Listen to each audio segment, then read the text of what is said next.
आज जी बिजनेस की 4 बड़ी खबरें हैं जिस पर मोहर लगती हुई दिखी हैं। अब एक नहीं, दो नहीं, 4 खबरें हैं, तो कौन सी खबरें ये आपके लिए जानना ज़रूरी है। और इन खबरों का वास्ता है आरबीआई की मॉनेटरी पॉलिसी से। तो इस पर गवर्नर साहब ने क्या कुछ कहा है, आप भी सुनिए।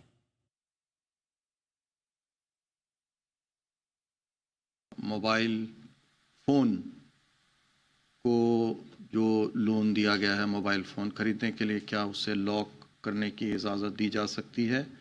हमारा ये प्रयास है कि जो हमारे ग्राहक हैं, कंज्यूमर हैं, उनका जो अधिकार हैं, जो डेटा प्रिवेसी है, वो सुरक्षित रहे। साथ ही साथ जो लेंडर्स हैं, उनका इंटरेस्ट भी किस प्रकार से सुरक्षित रखा जा सकता है, ये मैटर अभी अध्याधीन है।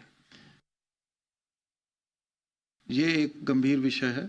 इसके ऊपर में हमने कई कदम पहले भी उठाए हैं और निरंतर हमारा ये प्रयास रहेगा कि किस प्रकार से हम जो फ्रॉडुलेंट तरीके से एक अकाउंट से दूसरे अकाउंट में पैसा निकाल लिया जाता है, उसको हम किस प्रकार से रोकें। पहले से ही यदि हम ग्राहक को ये सचेत कर दें कि ये एक रिस्की ट्रांजैक्शन है, आप इसको न करें, तो उसके लिए हम अभी प्रयास कर रहे हैं।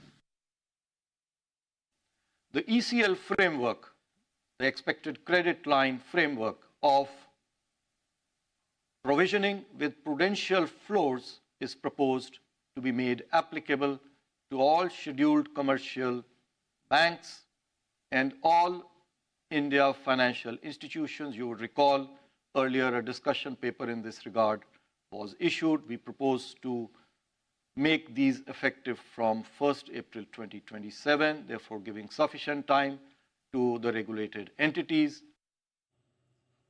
तो ये ढेर सारी खबरें जो आपको समय समय पर जी बिजनेस ने बताई थी और आज आरबीआई ने पॉलिसी में इन सारी खबरों पर मुहर लगाई है।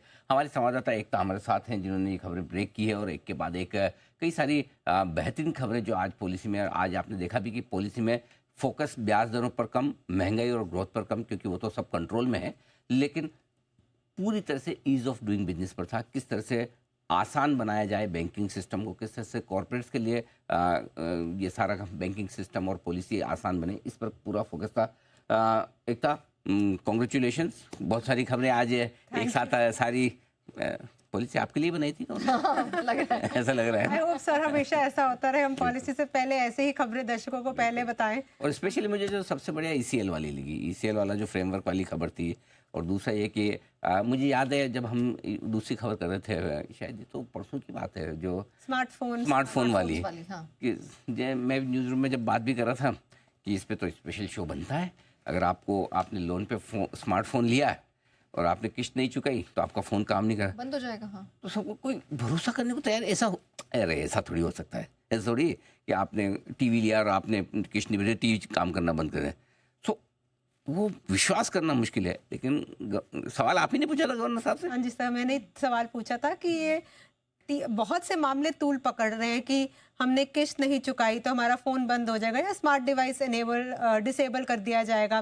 तो यहाँ पर आरबीआई गवर्नर ने साफ कहा कि ये लेंडर्स के हक की हम बात सोच रहे हैं कि क्योंकि घर, जब होम लोन लेते हैं तो घर है, गोल्ड लोन लेते हैं तो गोल्ड है, लेकिन ये जो लाख 1.5 लाख वाली चीज़ें हैं, इनको बैंक अगर रिकवर करने जाएगा तो कॉस्ट बढ़ती है। बराबर है। तो इसके लिए ये रूल पहले था, तो इसीलिए अब वो सोच रहे हैं कि अब दोबारा लेकर आए और बहुत सीरियसली कंटेम्पलेट करा आरबीआई कि अगर आपने किस्त नहीं भरी तो आपका डिवाइस जो है लॉक कर दिया जाएगा, और आपने किस्त भरी तो आपका एनेबल कर दिया जाएगा, एक थर्ड पार्टी ऐप होगी इंस्टॉल। लेकिन यहाँ पर सारी कंटेम्पलेशन ये हो रही है कि यूजर का जो डेटा है, वो जो प्रिवेसी है, वो बनी रहे।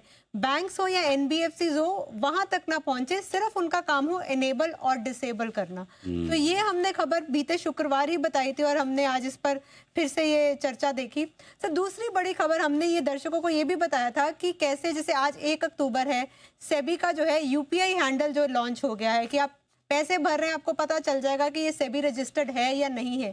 ठीक वैसे ही हमने भी दर्शकों को बताया था कि 2 सितंबर को हमने दर्शकों को बताया था कि आरबीआई भी एक ऐसे इंटेलिजेंस प्लेटफॉर्म पर काम कर रहा है कि अगर आप पैसे जो हैं ट्रांसफर कर रहे हैं, किसी फ्रॉडस्टर का अगर वो अकाउंट है, तो आपको एक अलर्ट मिल जाएगा कि आप सचेत रहें ये जो प्लेटफॉर्म है ये आपको सचेत देगा, भले ही आप यूपीआई से कर रहे हैं, आईएमपीएस कर रहे हैं, आरटीजीएस कर रहे हैं, किसी भी तरीके से। तो आरबीआई गवर्नर ने आज ये भी बोला कि ये भी एक टेस्टिंग फेज पर है, यहाँ पर भी मकसद यही है कि लोगों को फ्रॉड से बचाया जाए।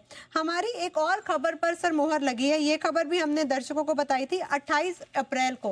वो ये खबर थी कि बैंक, अगर कोई भी बैंक डूबता है, ये न्यू इंडिया कोऑपरेटिव के बाद हमने बताई थी, तो उसका डिपॉजिट इंश्योरेंस 10 लाख होने की बात हो रही थी। लेकिन बड़े बैंक ये कह रहे थे कि अगर डिपॉजिट इंश्योरेंस बढ़ रहा है, मैं अगर बड़ा बैंक हूँ, एक स्थिर बैंक हूँ, तो मैं प्रीमियम ज्यादा क्यों भरूं? सही बात है। और एक छोटा बैंक जो है वो प्रीमियम ज्यादा भरे, और अगर आपने सबके लिए सेम कर दिया तो फिर छोटा बैंक तो ब्याज दर ज्यादा देता है एफडी पर, तो फिक्स डिपॉजिट्स भी उसकी ओर मूव होंगे। तो हमने 28 अप्रैल को कहा था कि यहाँ भी आरबीआई कंटेम्पलेट कर रहा है कि जितना बड़ा बैंक है, जितना वो स्टेबल है, उसी के हिसाब से जो है स्थिरता हो, उसी के हिसाब, स्थिरता को देखते हुए उसी के हिसाब से प्रीमियम हो। और उसके बाद हमने 1 अगस्त को बताया था कि ईसीएल नॉर्म्स जो हैं वो 2 से 3 महीनों में उसकी क्लैरिटी मिल जाएगी। और आज आरबीआई गवर्नर ने बताया कि ईसीएल नॉर्म्स भी जो है ये 1 अप्रैल 2027 से लागू होंगे।